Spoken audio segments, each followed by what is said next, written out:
So, when was the first time you met Eazy? First time I met Eazy was back in 1975 when he was able to come outside and play. And from there, when did you guys ever get into the street business? Or? Yeah, Eric, Eric was really, he was a non-violent guy. He was very smart and articulate because at that time, in the 70s and 74, 75, we were like really young, active gang members. You know what I mean? Eric wasn't about that. You know what I mean? But he hung with us. And anytime we wanted to go do something, he'd go to the house like, oh man, that ain't cool, that ain't me, or whatever. But when it came down to the hustling, when we started gang banging and started hustling, Eric was down for the hustle. You know, he was down for it if it made sense. He wasn't the drug dealer. Because back then we used to steal cars, burglaries was our thing. We would do burglaries because we lived at the back end of Compton on Greenleaf. Greenleaf went into Long Beach. Eazy stayed maybe 15 feet away from the city of Long Beach. So, and they had a street called Muriel, which is the street he lived on.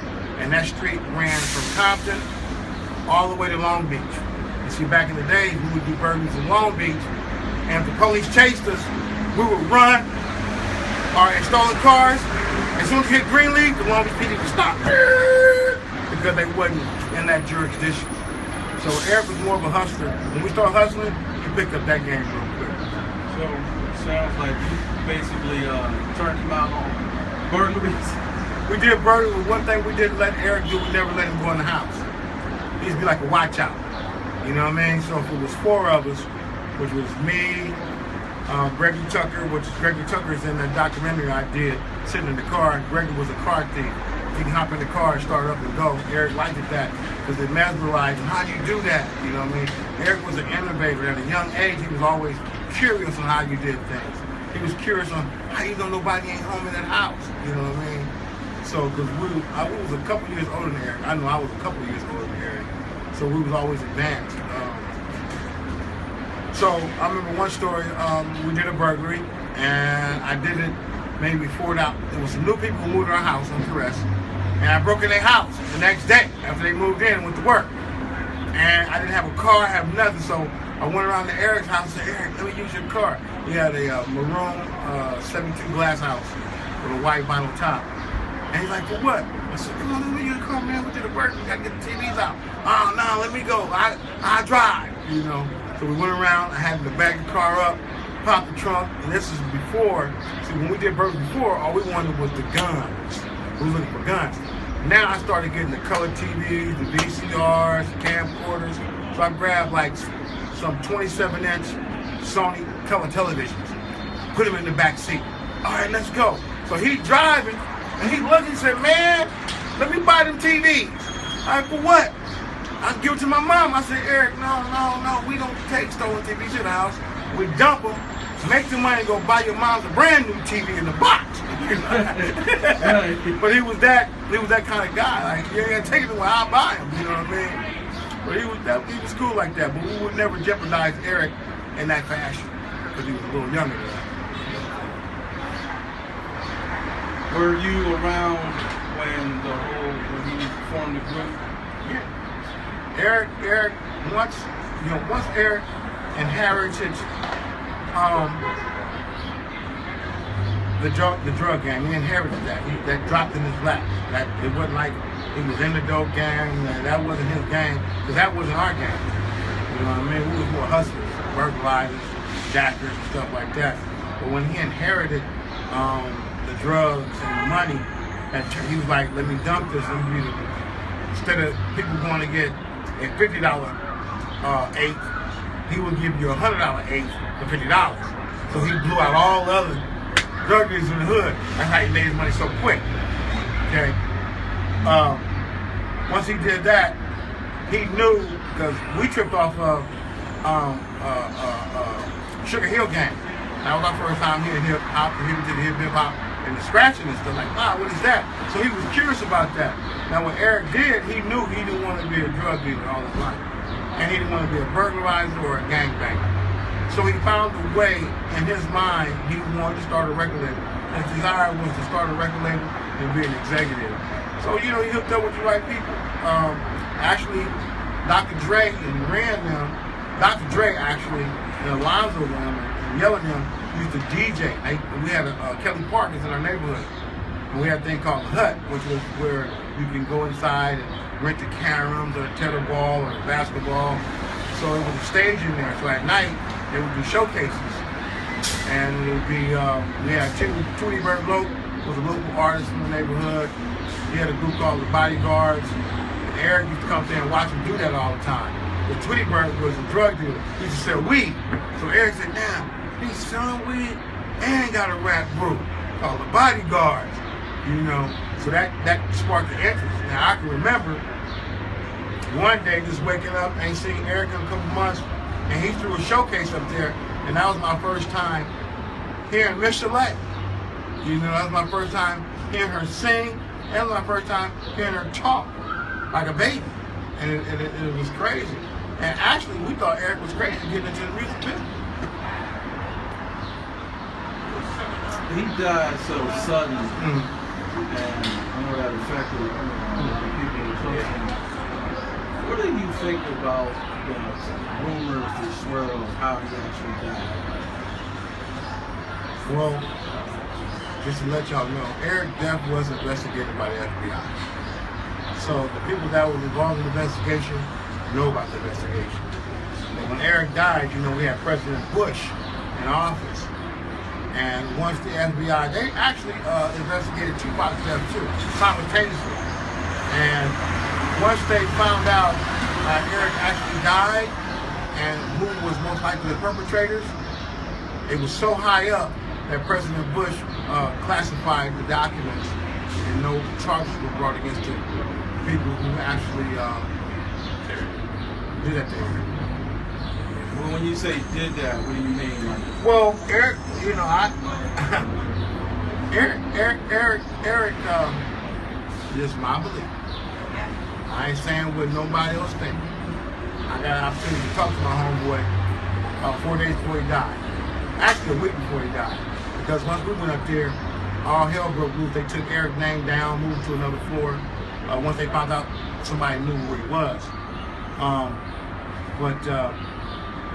I can say for a fact that none of the women, none of his girlfriends, nobody, even the children that was in, the woman that was pregnant, and even if we know, no one's contracted any HIV symptoms, any of those type of situations. Now, I can say this, that when the quote rumor did circulate that there was an injection, I believe there was no injection. I don't think that one needle can take you out. But just based on the information I read, that they gave him a blood transfusion. And I truly believe at that time, whatever happened at that time happened. I know he never regained conscious. When I talked to him, me and my brother Blueback up there, when we talked to him, he sounded healthy and good. You know what I mean? But he had just came off the blood transfusion. And then not even a week later, he had passed away. Complications from cardiac arrest and everything else. You were working on Eazy E script.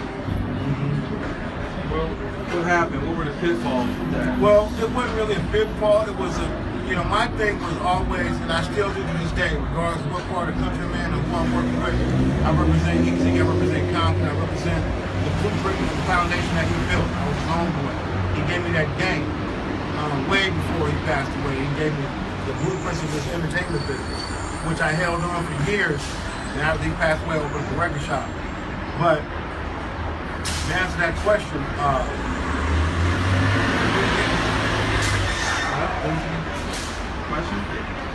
the question is, what were the pitfalls with the script you were working on? The concept of the script came when, once Eric left us, I embraced all of his kids as the big homeboy, big horn. So that was something I told him I would do. I would look out for the kids as best as possible because I got you. And when he passed away, as you can see in the documentary, I was there with the kids. Actually, you don't see it, but I'm the one who brought the shovels. I'm the one who brought the shovels over there. Hey, wait. We're doing an interview right now. Yeah. I'm the one who actually gave the shovels to put the dirt. I'm the one who made that call to actually put Eric in the ground. Now, as you can see, his kids were 6, 9, 8 and stuff. I took Lil Eazy under my wing. And Miss Wright would actually bring Aaron, his daughter, little Erica, up to my record shop and spend time with them. Because one of my side of my record shop was dedicated to Eric. The gold plaques, the poems, the pictures, everything that I had in my arsenal, and then fans would write poems. So they would come there and just stare, but that was their dad. So as Eric got older, Lil E got older, and Compton, he was going to school group. No one knew he was Eazy E's son, and he was going to Venus. He wasn't in private school, and he told his grandmother, Mrs. Wright, that he wanted to go to regular school instead of all-boy private school. So, that's it. Correct. Do my interview. Yeah, what about the pig? Right? So, Yeah, you got this. Right. So, turned 17, he had a little problem with his finances. And I kind of got fed up at that time and what's going on with his finances, this, that, and the other. So I asked him, I said, Larry, you want to start your own film company, your own record label? He said, yeah, huh? So I took him downtown to Norwalk, and I got Lil E Records, DBA, under his name, under his address, all him. All I did was pay for it, fill it out for it, pay for it, start his record label with his film company. Now, prior to Eric dying, I had a lot of footage on Eazy. He should let me film it. So what I did, I made copies of those films and gave to Miss Wright, told her I would never use these for my financial gain.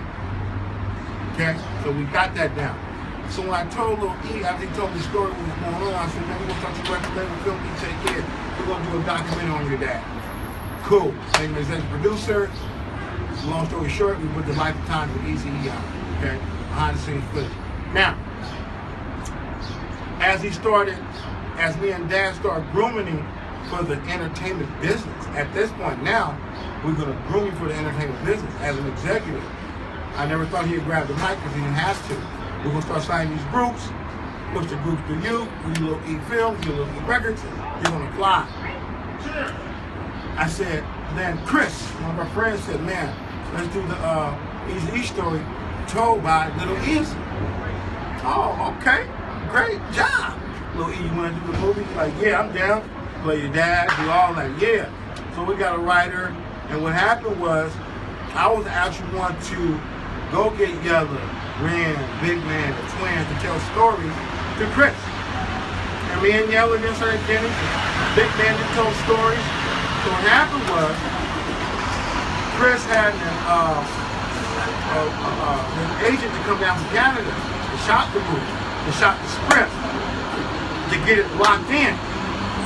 And he took it to Lionsgate, and Lionsgate said, well, wow, we already signed up for the NWA movie. Not Lionsgate, we already signed to the NWA movie with Ice Cube. He gave us the rights to it. Ice Cube had the rights to the NWA movie back then. You know what I mean? So that's what we thought about. And actually the premise of the Lil E movie was he was going to play his dad's part, but he was going to wake up about the dream like, wow. You know, because it was going to be his struggle getting into the music business. So at that time, we just dropped it, bam. Then he went and got a record deal with Virgin Records. So now he started flying. So that got pushed to the back burner. And all of a sudden, you see what happened. And the NWA movie started getting wheels, started moving.